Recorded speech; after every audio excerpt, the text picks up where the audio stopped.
오늘 제목은 테만을 넘어가면선 거룩한 책임이라는 제목으로 함께 출애굽기 말씀을 나누려고 합니다. 오늘 보니까 소들이 되게 많이 나오는데 우린 소도 키우지 않는데 어떻게 이 말씀을 가지고 우리에게 적용할까? 되게 의문을 가질 수 있습니다. 오늘 이 뜻을 알면 굉장히 이 울림을 주는 하나님의 이 법이 이 안에 숨겨져 있다는 것을 알게 될 것입니다. 이들은 소를 키우면서 이렇게 했구나, 소를 조심시키면서 이렇게 키웠구나, 남에게 해가 가지 않도록 이렇게 키웠구나, 오늘날 그러면 어떻게 해야 할까? 우리는 그 이야기를 하려고 합니다. 올해도 무척 덥죠. 습하기도 하고 습도도 높고 매우 덥습니다. 어제 튀르키예 단기봉사 다녀왔습니다. 어제 귀국했는데 튀르키예도 마찬가지로 38도, 39도, 40도, 어떤 지역은 45도 이렇게까지 올라갔습니다. 산불이 나기도 했고 그것이 한국에도 전해지기도 했었다라는 것을 들었습니다. 폭염이 굉장히 이어지고 있습니다. 그런데 튀르키예를 가봤더니 가정엔 에어컨이 없더라고요. 거의 에어컨을 사용하지 않았습니다. 왜냐하면 그동안 그 튀르키예에서는 에어컨이 필요 없었기 때문에 그렇겠죠. 그런데 이제는 누구나가 말하기를 지금보다 덜 더운 여름은 없을 것이다. 앞으로 비슷하거나 더 덥게 될 것이다 라고 이야기하는 것 여러분 다 들으셨을 것 같습니다. 그만큼 이제는 지구의 온도가 상승했기 때문에 더 시원한 여름은 이제 없을 것 같습니다. 이 자연이 스스로 이렇게 변화를 일으킨 것이 아니라 인류가 이제 그동안 만들어낸 기후의 변화라는 것을 우리 또한 알고 있는, 누구도 부인할 수 없는 우리가 그런 시대에 살고 있습니다. 오늘 이러한 시대를 사는 우리에게 오늘 출애굽기 말씀이 어떠한 것을 보여주는지, 어떻게 하나님이 우리를 이렇게 살라고 하시는지를 함께 나누어 보려고 합니다. 오늘 본문을 읽었으니까 먼저 오늘 본문이 속한 이 출애굽기의 큰 그림을 한번 먼저 보고 그 속에 담겨 있는 하나님의 마음을 되짚어 보면 좋겠다 싶습니다. 하나님께서는 이스라엘 백성을 애굽에 종살이를 하고 있었던 430년 종살이를 하고 있었던 가운데서 불러내셨습니다. 그리고 출애굽 해방을 맡게 하셨죠. 왜 해방시키셨습니까? 하나님의 백성들이 그저 힘들다고 이야기하니까 그냥 해방시킨 것이 아닙니다. 출애굽기 말씀은 7장부터 계속해서 이렇게 말씀하고 있습니다. 한번 보여주시면, 하나님이 원하시는 것은 이 백성들을 이끌어내어서 나의 백성을 보내어 그들이 광야에서 나에게 예배하게 하라, 이것입니다. 그동안 종살이하면서 하나님께 예배하는 백성이 못 되었단 말이죠. 하나님이 이 백성을 택하셨는데 그동안 종살이를 하면서는 애굽의 종으로 살 때는 하나님을 예배하는 것을 멈추어 있었습니다. 할 수 없었으니까, 종이니까. 그런데 이제는 모세로 하여금 이제 이 백성들을 이끌어내는 이유가, 모세가 바로 왕에게, 이집트 왕 바로에게 하는 이야기입니다. 너희 왜 데리고 나가려나? 너희 신은 왜 이 내 백성들, 속국으로 살면 내 백성들을 달라고 하느냐? 라고 할 때 모세가 이 바로 왕에게 했던 이야기입니다. 하나님이 이르시기를 나의 백성을 보내어서 그들이 광야에서 나에게 예배하게 하라. 그동안 못 받았던 것을 내가 받기로 하게 했기 때문에 이 백성들은 나에게 예배할 자다 라는 것을 출애굽기가 계속해서 보여줍니다. 즉 하나님을 예배하는 백성으로 이제는 이 백성을 내가 세우겠다라는 하나님의 바람입니다. 그리고 십계명을 주십니다. 이 백성에게 나온 이 출애굽을 한 백성에게 하나님이 너희는 어떻게 살아야 할지 알려주시기 위해서 십계명을 주시는데, 십계명을 주시기에 앞서 출애굽기 19장 5절 6절은 이렇게 이야기합니다. 이제 너희가 정말로 나의 말을 듣고 내가 세워준 언약을 지키면 너희는 모든 민족 가운데서 나의 보물이 될 것이다. 온 세상이 다 나의 것이다. 그러므로 너희는 내가 선택한 백성이 되고 너희의 나라는 나를 섬기는 제사장 나라가 되고 너희는 거룩한 민족이 될 것이다. 이것이 십계명을 주기 앞서요 하나님이 백성에게 주셨던 조건입니다. 조건. 너희가 이제부터 줄 이 계명을 잘 지키게 되면 너희는 제사장 나라가 될 거야.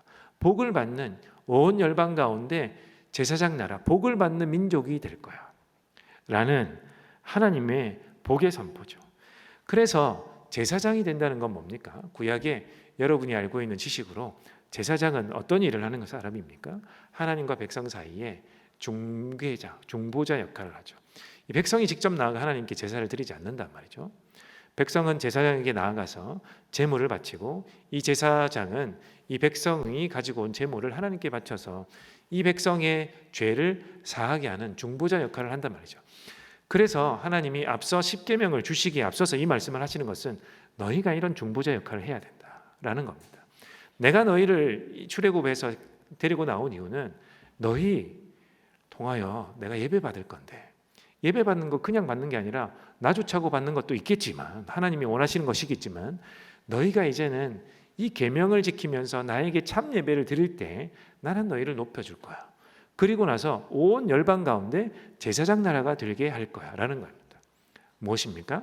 하나님과 열방 사이에 너희가 들어있다. 이스라엘 백성 너희는 중보자의 나라, 제사장 나라, 이 온 열방과 하나님 사이를 이어주는 역할을 하는 백성이다. 이러한 말씀이죠. 이러한 의미로 이 십계명을 주시고 여러 계명들을 이후에도 주십니다. 그러면 우리가 성경을 볼 때 여러 가지 규율, 규칙, 계명, 율례, 규례 이런 것들이 많이 나오는데 이 정말 시시콜콜한 법 같은 것이라고 할지라도 이것을 준 이유가 뭡니까? 하나님이 백성 너희들은 제사장 나라가 되어야 한다라는 의미를 우리가 알아야 합니다. 이것을 지킴으로 인해서 자기만 잘 되는 것이 아니라는 거죠. 이스라엘 백성만 잘 되는 것이 아니라 하나님 앞에서 이스라엘 백성이 잘 되고 그 다음 어떻게 해요?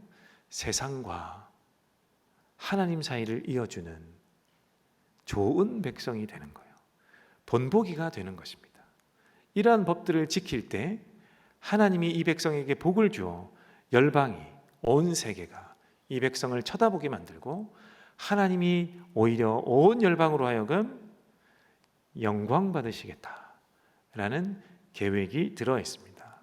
여러분 그래서 구약 재미없는데 구약 율례가 나오고 규례가 나오고 법이 나오고 이런 것들을 읽으면 재미가 없는데 이러한 관점으로 다시 한번 읽어보기를 권유합니다. 이것이 하나님께서 이스라엘 백성에게 주신 계명의 핵심 관점입니다. 그래서 오늘 이 말씀을 읽었는데요. 이 말씀 가운데서도 이 백성들이 어떻게 이 세상과 어떻게 중보자의 역할을 할 것인지를 머리에 염두에 두고 함께 말씀을 살펴보면 좋겠습니다. 오늘 우리가 읽은 출애굽기 21장 28절부터 36절 말씀은 소유물에 대한 책임을 이야기합니다. 소가 많이 나오지만 당시 소는 우리로 말하면 자동차도 될 것이고 경운기도 될 것이고 공장의 기계도 될 것이고 어쨌든 그들에게 이 백성들에게 준 소중한 이 백성들이 살기 위한 소중한 가축이었습니다. 그 옛날은 농경 사회였으니까요. 그래서 이 소유물에 대한 책임을 이야기하는 것인데 특별히 어떤 책임을 져야 되느냐라고 할 때 이 법은 태만에 관한 법이라고 할 수 있어요. 태만. 니글리전스라는 태만이라는 뜻은 열심히 하려는 마음이 없고 게으르다라는 사전에 정의가 있습니다. 태만은 다시 말씀드려서 열심히 하려는 마음이 없고 게으르다. 그냥 책임지지 않고 그냥 방치하면서 살겠다라는 삶의 태도를 태만이라고 합니다. 자, 오늘 본문은 크게 세 가지 상황을 다루고 있죠. 첫 번째는 가축 이야기를 하는데 이 가축이 사람에게 해를 입힐 때입니다. 첫 번째는 이 가축이 사람에게 해를 입힐 때. 28절은 소가 사람을 죽인 경우 처벌로 소가 죽임을 당한다라고 되어 있는데, 그러나 29절은 또한 이렇게 말씀하고 있습니다. 29절을 한번 보시겠습니다. 그러나 그 소에게 받는 버릇이 있는데, 이 부딪히는 버릇이죠. 받는 버릇이 있는데 그 임자가 남에게 경고를 받고도 단속하지 않아서 어떤 남자나 여자를 죽게 하였으면 그 소만 돌로 쳐서 죽일 것이 아니라 그 임자도 함께 죽여야 한다 라고 되어 있죠. 사람을 죽게 한 소는 죽임을 당하게 되어 있는데 29절은 무엇을 나타내냐면, 이 받는 버릇이 있는 소의 주인은 이 소가 받는 버릇이 있기 때문에 강력하게 단속하여야 한다라는 거죠. 받는 버릇을 보고 경고를 하겠죠. 이웃 사람들이, 야 너네 집 소 이 좀 문제가 있던데, 그냥 두면 사람을 해치겠던데, 좀 위험하던데, 이렇게 경고를 받고도 아무 단속하지 않아서 또다시 사고를 일으켜 사람을 받아서 죽게 하였다면, 이 주인이 태만했기 때문에요, 경고를 받았음에도 조치를 취하지 않고 그냥 흘려보낸 자세를 취했기 때문에 어떻게 됩니까? 경고를 받고도 단속하지 아니했기 때문에 이 주인도 죽임을 당한다라는 거예요. 두 번째 상황은 사람이 가축에게 해를 입힐 때요. 사람이 가축에게. 첫 번째는 가축이 사람에게 해를 입힐 때고, 두 번째는 사람이 가축에게 해를 입힐 때입니다. 예를 들어 우물을 파놓고 덮지 않거나 표를 해두지 않아서 가축이 빠져서 죽었으면, 소가 빠져 죽었으면 구덩이를 판 그 사람이 배상을 해야 된다는 거죠. 지금도 이건 만국 공통법이죠. 내가 수리를 한다고 여러 장비들을 앞에 펼쳐놓거나 수리를 한다고 땅을 팠는데 다른 자동차가 와서 빠져서 자동차가 심하게 망가졌으면 누가 책임을 집니까? 판 사람이 덮지 않았으니까, 경고를 주지 않았으니까 이 일을 한 사람이 배상을 해야 되는 거죠. 만국 공통의 법입니다. 이 마찬가지로 당시에도 우물을 파놓거나 덮지 않아서 표를 해두지 않아서 가축이 빠져 죽으면 이 구덩이를 판 사람이 이 가축의 손해를 배상해야 합니다. 왜냐하면 조치를 취하지 않은 태만함에 이 죄가 있기 때문에 그렇습니다. 조치를 취하지 않아 가축뿐만 아니라 사람을 해하게 했어도 그렇게 해야 되는 거죠. 조치를 취하지 않은 태만함이 문제였기 때문에 그 일을 한 사람이 배상을 해야 되는 거죠. 셋째는 가축이 또 다른 가축에게 해를 입히는 경우입니다. 받는 소가 다른 소를 받아서 죽게 하였다면 어떻게 될까라는 거죠. 들이받는 버릇이 있는 이 소를 또 알고도 조치를 취하지 않았기 때문에 태만함이 원인이었기 때문에 다른 가축에게 피해를 입혔으니 이 받은 소의 주인이 피해를 입은 가축의 주인에게 배상할 책임이 있다라는 것이 오늘 저와 여러분이 읽은 말씀, 그 말씀 가운데 나온 세 가지 상황입니다. 자, 여러분, 이 모든 경우의 주인공은 사실 가축이 아니죠. 가축이 아닙니다. 오늘날도 마찬가지. 자동차를 타거나 여러분이 공장을 돌리는 주인의 입장에서, 사장의 입장에서 그것들을 일으키는 인력을 일으켜서 돈을 버는 사람의 주체라고 한다면 그 기계가 문제를 일으켰을 때 기계의 책임은 아닌 거죠. 이것을 내가 마련하고 준비하고 조치하고 하지 않은 사람의 책임이죠. 즉 주인의 책임이라는 것을 오늘 말씀하고 있는 겁니다. 하나님은 이 법들을 통해서 이스라엘 백성들이 공동체 안에서요, 이 백성들이 공동체 안에서 서로에게 어떻게 피해를 주지 않고 책임감을 가지고 거룩하게 살아갈 수 있는가를 오늘 말씀하시는 겁니다. 너희가 너희 공동체 안에서 이런 규정을 두지 않아서 혼란스럽게 너희가 살지 않기를 원한다. 왜냐하면 이 백성들은 이 가축을, 이 소를 통해서 이제 제사를 드려야 되기도 하기 때문에요. 그리고 이것은 큰 재산이기 때문에 이것으로 너희가 너희 안에서 분란을 일으키지 않기를 원한다 라는 것이 목적이 있겠죠. 그리고 하나님은 또 더 깊이 들어가 너희가 태만함을 잘 다스릴 때, 너희가 부지런하여 태만하지 않고 태만함을 잘 다스릴 때 제사장 나라로서 열방이 너희를 보고 있을 것이야. 이런 일들은 이스라엘 백성만 겪는 이유가 아니기 때문에요.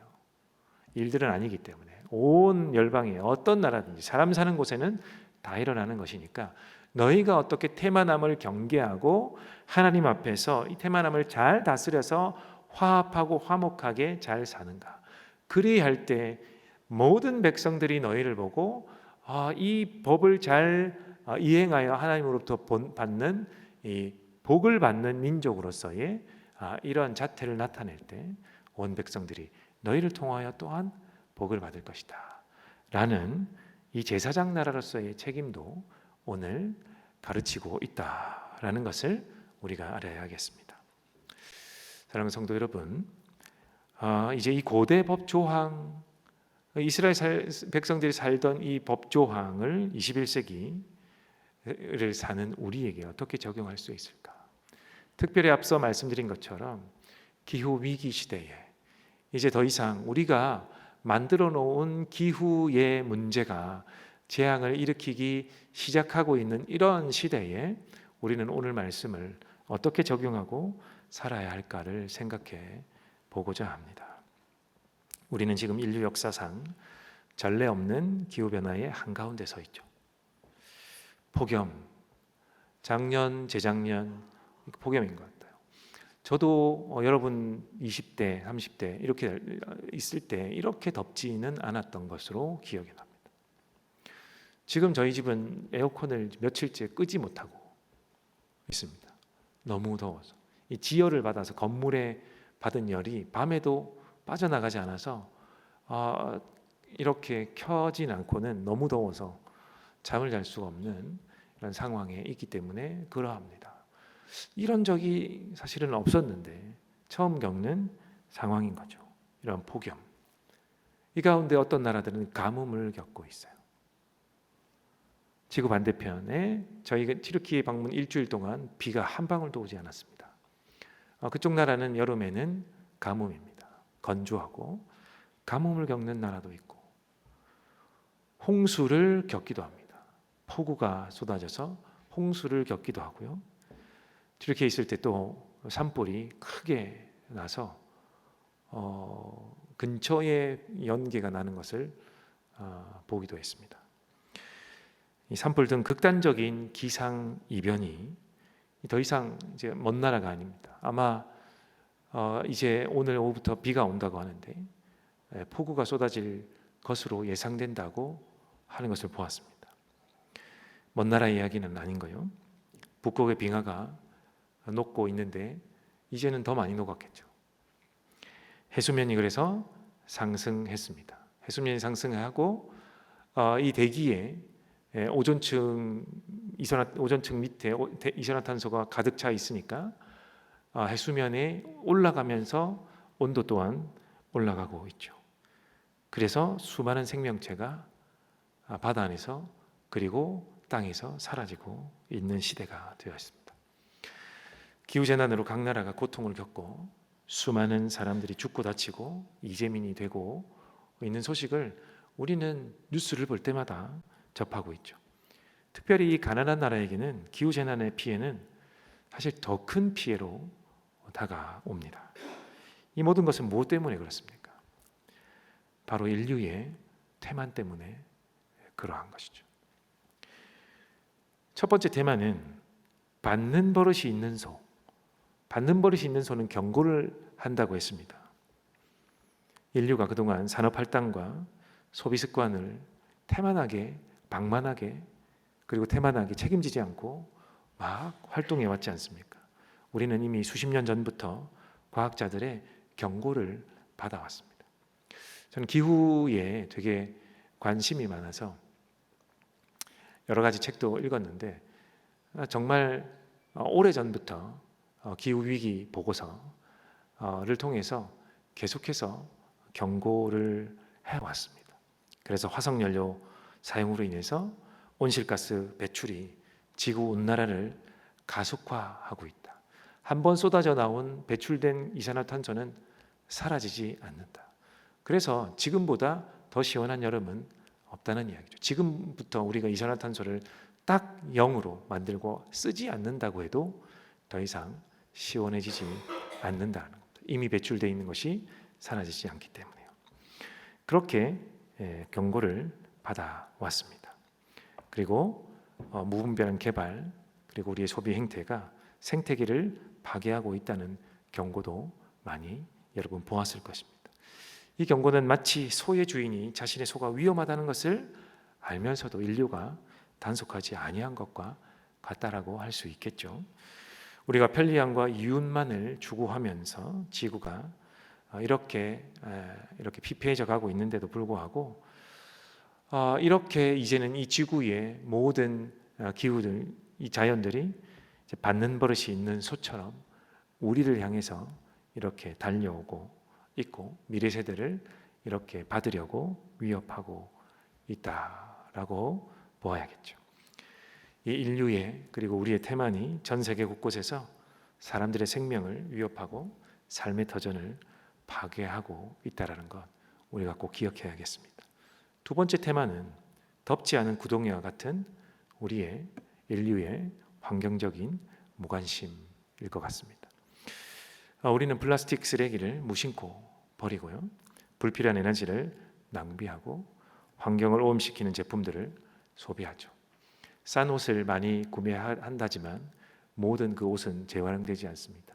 10% 정도도 재활용되지 않고요, 다 수출을 해서 수입한 그 나라가 다 떠안고 있습니다. 쓰레기로 말이죠. 그래서 가난한 나라는 그 옷을 수입해서라도 돈을 벌고 그것을 무더기 쌓아놓고 그 나라 안에 또한 생태계가 파괴되고 있다는 것 우리가 조금만 살펴보아도 알게 될 것입니다. 그래서 당장의 눈에 보이지 않거나 나에게 직접적인 피해가 없는 것처럼 느껴질 수는 있겠죠. 그러나 이러한 작은 구덩이들이 모여서 이제 거대한 환경오염과 생태계 파괴라는 더 큰 구덩이를 만들고 있는 시대가 되었습니다. 이 구덩이에 빠져서 고통받는 것은 지금 당장 가난한 나라가 가장 많이 고통을 받고 있죠. 그리고 아무것도 모른 채 태어날 우리의 다음 세대, 즉 미래 세대가 다 떠안아야 될지도 모른다는 위기를 계속해서 경고하고 있습니다. 그동안 인류가 가져왔던 태만함이 그리고 우리가 가진 이 태만함이 앞으로의 세대 그리고 지금 우리도 우리의 삶도 위협하고 있는 거죠. 세 번째 테마는 가축이 가축에게 해를 입히는 것으로 볼 수 있는데 이 국제적인 테마라고 할 수 있겠습니다. 한 국가의 과도한 탄소 배출이 이제는 다른 국가의 기후 재앙으로 이어집니다. 선진국의 무책임한 소비가 개발도상국의 환경 파괴를 부추기고 있죠. 해수면이 상승할수록 대비를 할 수 없는 나라는 그대로 속수무책으로 당하고 말죠. 그 대비 또한 돈이 없거나 자본이 모자라면 할 수가 없다는 것쯤은 여러분도 다 알고 있을 것 같습니다. 글로벌 공급망 그리고 상호 연결된 세상, 이 글로벌이라고 하는 이 세상에서 우리의 작은 태만이 전 지구적 문제로 확산될 수 있다는 것을 우리 늦었지만 우리가 경계해야 될 것입니다. 그리고 나만 괜찮다는 태도를 계속해서 견지하고는 살아갈 수 없는 시대가 되었지 않나 싶습니다. 사랑하는 성도 여러분, 베드로전서 2장 9절 말씀을 한번 보겠습니다. 그러나 여러분은 택하심을 받은 족속이요 왕과 같은 제사장들이요 거룩한 민족이요 하나님의 소유가 된 백성입니다. 그래서 여러분을 어둠에서 불러내어 자기의 놀라운 빛 가운데로 인도하신 분의 업적을 여러분이 선포하는 것입니다. 이 말씀은 뜬금없이 주어진 것이 아니라 이 신약 가운데 이 베드로 사도 또한 구약에서 하고 있는 말씀을 그대로 신약 백성들에게 하고 있는 말씀입니다. 여러분은 택하심을 받은 족속이요 왕과 같은 제사장들이요 거룩한 민족이요 하나님의 소유된 백성입니다.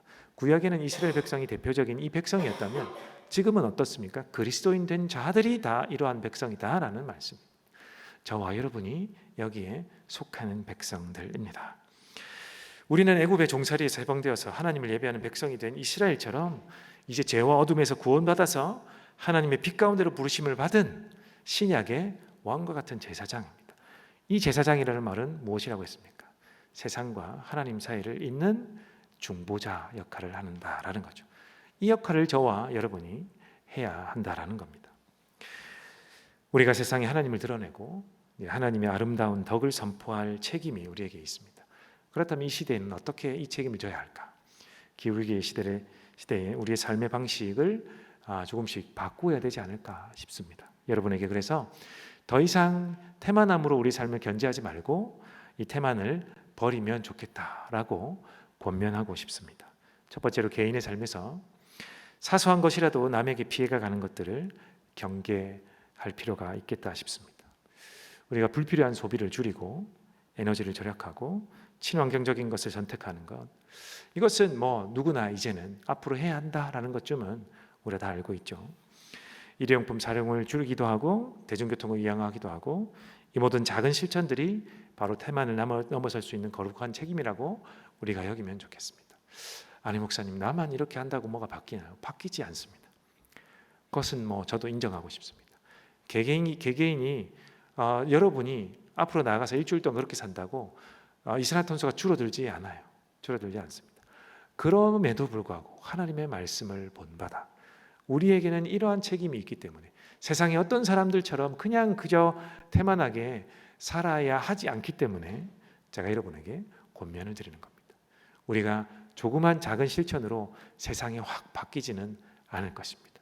그럼에도 불구하고 그냥 그렇게 사는 대로 세상 사람들과 같이 살 수는 없다라는 거죠.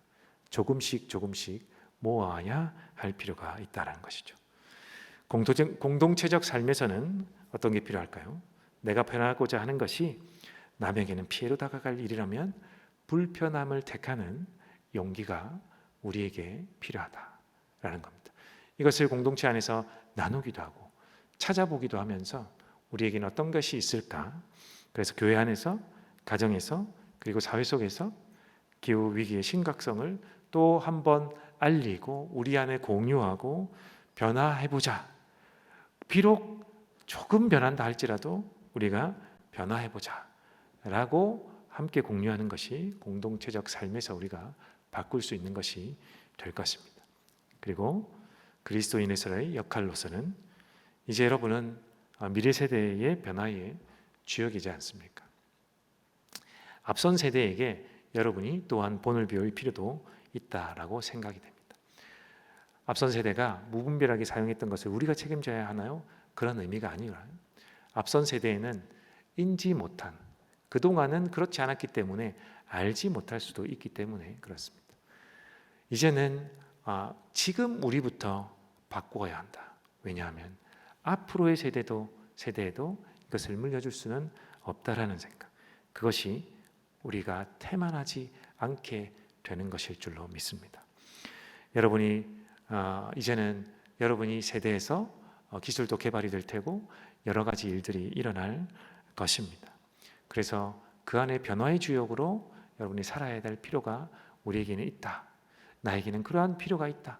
태만함을 벗어버릴 필요가 있다라고 깨닫는 것이 그리스도인의 역할로서 하나님이 우리에게 오늘 말씀을 통하여 이렇게 주시는 것이 아닌가 싶습니다.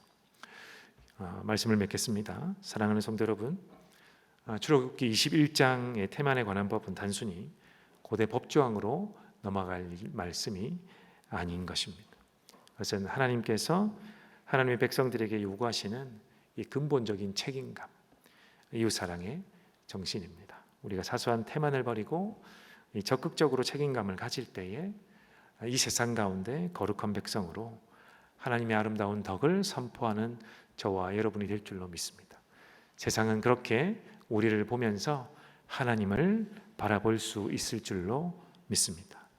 이 기후위기는 우리 모두의 문제라고 한번 생각하면서 내가 이 가운데 태만함을 버리고 어떻게 살아야 할지 여러분 고민하는 우리 모두가 되기를 주님의 이름으로 축원합니다.